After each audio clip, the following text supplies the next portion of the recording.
Hello and welcome to another episode of Dear Manager. I am your host Sonali. Dear Manager is a storytelling session where I read anonymous letters from employees about things that they wish they could say to their bosses, leaders, or business owners, whoever they're working with. After each story, I share honest reflections to help organizations and leaders build more empathetic and human workplaces. Today's story is about anonymous feedbacks.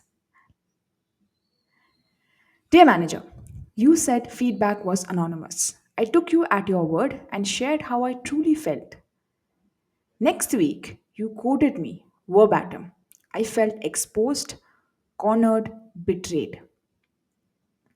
Since then, I say what's safe, I write what's expected. You didn't just break trust, you broke my willingness to be honest.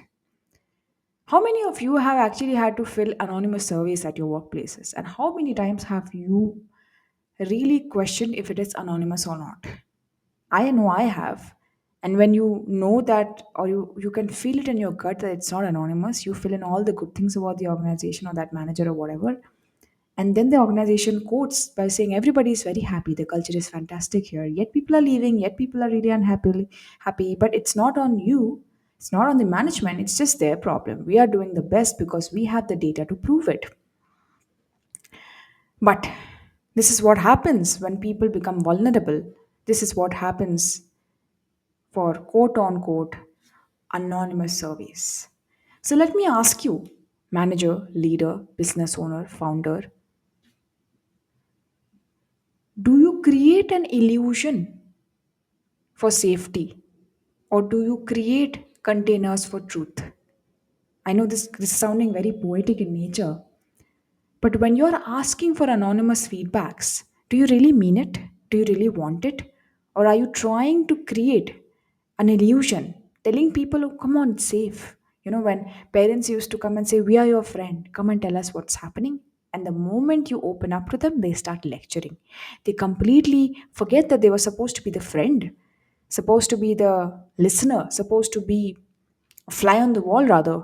And they become the guardian, the adult, and you never want to trust them again.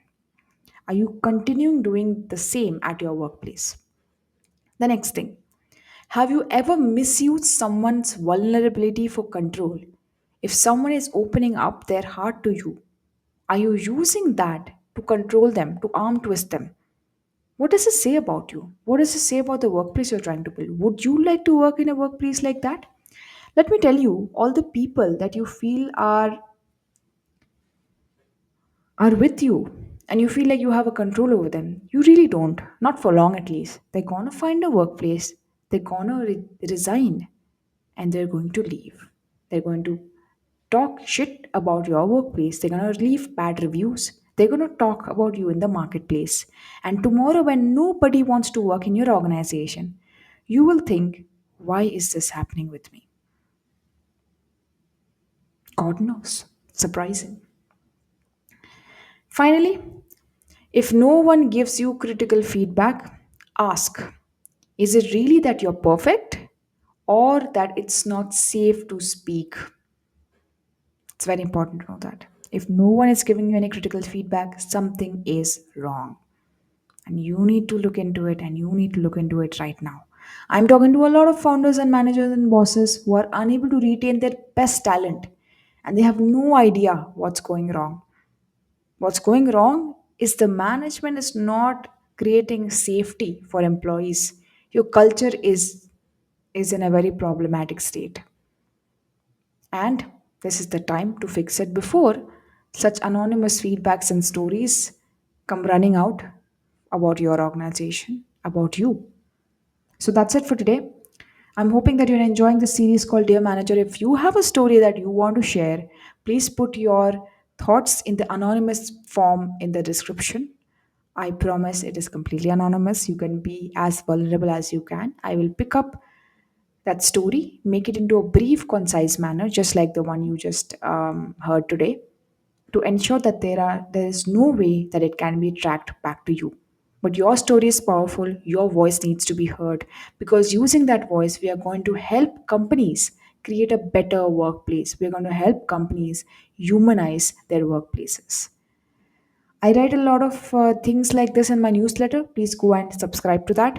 If we are not connected on LinkedIn, I would like to connect with you over there as well. If you are the gram person, I'm also there on Instagram, although I'm not very as um, what do you say, as disciplined or as regular as I am on LinkedIn. And I also do a lot of offline events. You can go out and check out my events page if you want to come meet me in person or want to sit for any of the workshops that I do.